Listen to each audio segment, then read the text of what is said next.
Before the beginning? Who am I? Where did I come from? Where am I going? How did I get here? Why am I here? What is my purpose? When did all this happen?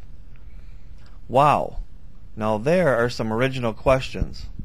Yeah, right. You and I and the rest of all civilization, past, present, and future, are, and will be asking these very common and to us, very individually original questions. So let's go back. I mean way, way, way, way back.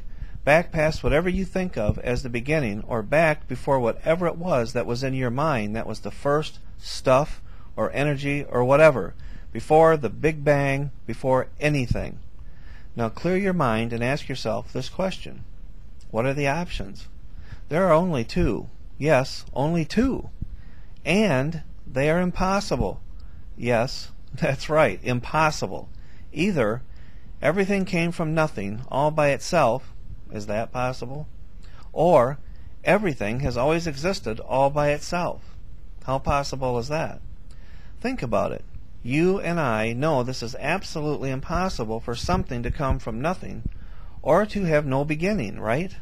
So ask yourself this question. Which one was it? Because if the impossible didn't happen, you couldn't be listening to this right now. If you go back far enough, this is the only alternative. This is incomprehensible, and yet this conclusion is inescapable. This is how things went in my mind. Finally, after accepting the reality of this, I asked myself this question. If one of the impossibilities is true, then maybe they could both be true. The reason being that it made a whole lot more sense to me that some form of intelligence always existed and made something, stuff, whatever, from nothing, which of course both are impossible, right? Mind-boggling, isn't it? Just for fun's sake, let's just say that you watch someone you know and trust make an ink pen from absolutely nothing, and you knew it was true. Would you be impressed? Now, just for conversation's sake, let's say that this intelligence or being that has always existed, just one of the impossibilities, made everything you see, the earth, all of life, and the universe from nothing, the other impossibility.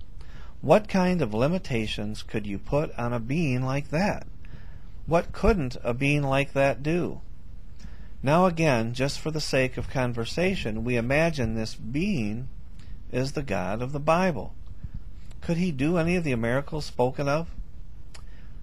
Could you think of anything he couldn't do? The biblical miracles seem like a cakewalk to a being like that, don't they? What's the big deal?